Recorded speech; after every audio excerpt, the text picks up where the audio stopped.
mempersembahkan Badang Beroleh Gagah. Cerita ini mengisahkan seorang hamba bernama Badang yang tinggal di Sayong. Suatu hari, semasa menangkap ikan di sungai, dia mendapati ikan yang dimakan dan menyangka itu ialah perbuatan hantu. Badang berjaya menangkap hantu tersebut dan sebagai ganti nyawa, hantu itu memenuhi permintaan Badang untuk menjadi kuat. Hantu itu menyuruh Badang memakan muntahnya dan selepas itu, Badang memperoleh kekuatan luar biasa.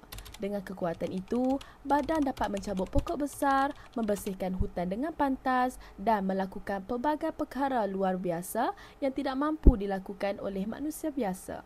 Tuannya menjadi kaya dan membebaskan Badang. Badang kemudian berkhidmat di Singapura sebagai sanding sani dan akhirnya dilantik menjadi hulu balang kerana kegagahannya. Pada zaman dahulu, terdapat seorang perempuan yang tinggal di Sayong dan bekerja berhumah. Beliau mempunyai seorang hamba bernama Badang yang membantunya bercucuk tanam dan meningkatkan hasil pengeluaran. Setiap hari, Badang akan pergi ke sungai untuk memeriksa luka yang dipasangnya. Namun, anehnya, luka itu sering kosong. Hanya tinggal sisik dan tulang ikan bertaburan di tepi sungai. Keadaan itu berlarutan berhari-hari. Mana pergi ke semua ikan aku?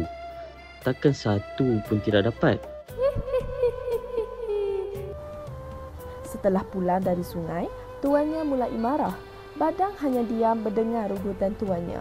Tetapi di dalam hati, dia berazam untuk mencari punca sebenar kejadian itu.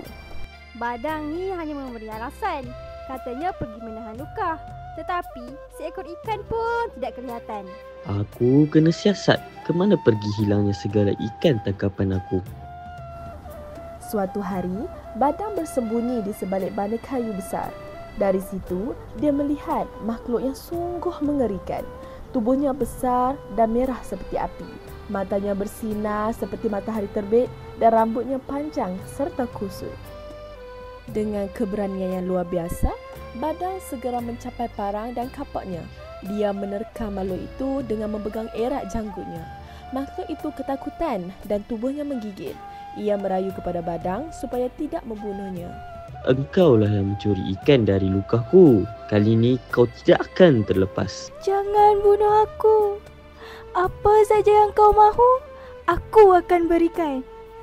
Badang pun berfikir, dia tidak berniat menjadi kaya kerana kekayaan itu boleh diwarisi oleh orang lain.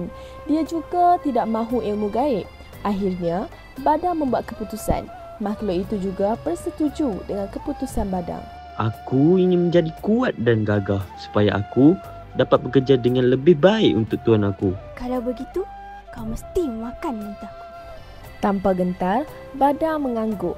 Makhluk itu pun memuntahkan sesuatu yang banyak dan Badang memakannya tanpa ragu-ragu. Selepas itu, Badang mencuba kekuatannya dengan membantun pokok-pokok besar di sekelilingnya. Dengan sekali tolakan sahaja, pokok-pokok itu tumbang bersama akar-akarnya. Setelah yakin dengan kekuatannya yang baru, Badang pun kembali ke rumah. Pada keesokan harinya, tuannya mendapati Badang masih tidur. Dia memarahinya kerana menganggap Badang seorang yang pemalas. Hei Badang, kenapa kau tidak bekerja lagi? Tanah itu sudah saya bersihkan sepenuhnya.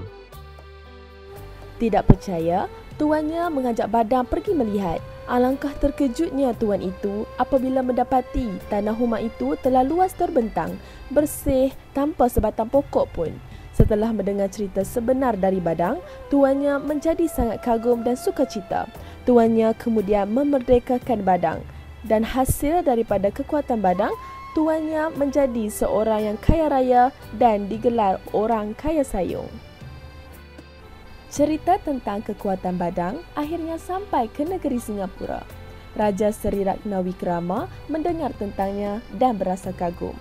Setibanya di istana, Raja mendapati akhlak Badang sangat baik. Lalu, baginda melantik Badang menjadi Sandim Sani, seorang pegawai istana. Beberapa ketika kemudian, Raja ingin menikmati buah kuras. Baginda mendengar bahawa di Sayong terdapat pokok kuras yang berbuah. Lalu menitahkan Badang pergi mengambilnya seorang diri. Setelah tiba di Sayong, Badang memanjat pokok kuras tersebut. Beliau melihat hanya satu dahan yang berbuah. Dengan sekali paut, Badang mematahkan dahan itu. Namun, beliau jatuh ke tanah dan terhempas ke atas batu besar. Anehnya, batu itu yang terbelah dua, tetapi kepala Badang tidak sedikit pun cedera. Batu tersebut dikenali sehingga kini sebagai batu belah di Sayong.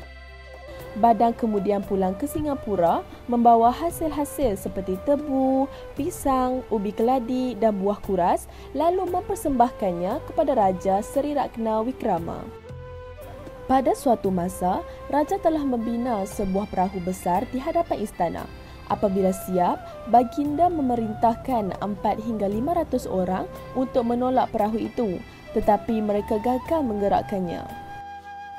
Akhirnya, Baginda menyuruh Badang mencuba. Dengan kudrat yang luar biasa, Badang seorang diri menolak perahu itu sehingga meluncur ke seberang. Kagum dengan kekuatan Badang, Raja Seri Ratna Wikrama melantik Badang menjadi hulu balang istana. Kesimpulannya, kisah Badang bukan sahaja mengangkat tema keberanian dan keajaiban, tetapi juga menunjukkan bagaimana kekuatan dan keikhlasan dalam berbakti mampu mengubah nasib seseorang daripada seorang hamba kepada seorang hulu balang yang disanjung. Cerita ini turut menjadi lambang kepahlawanan dan keperkasaan dalam warisan budaya Melayu yang terus dikenang hingga ke hari ini. Sekian, terima kasih.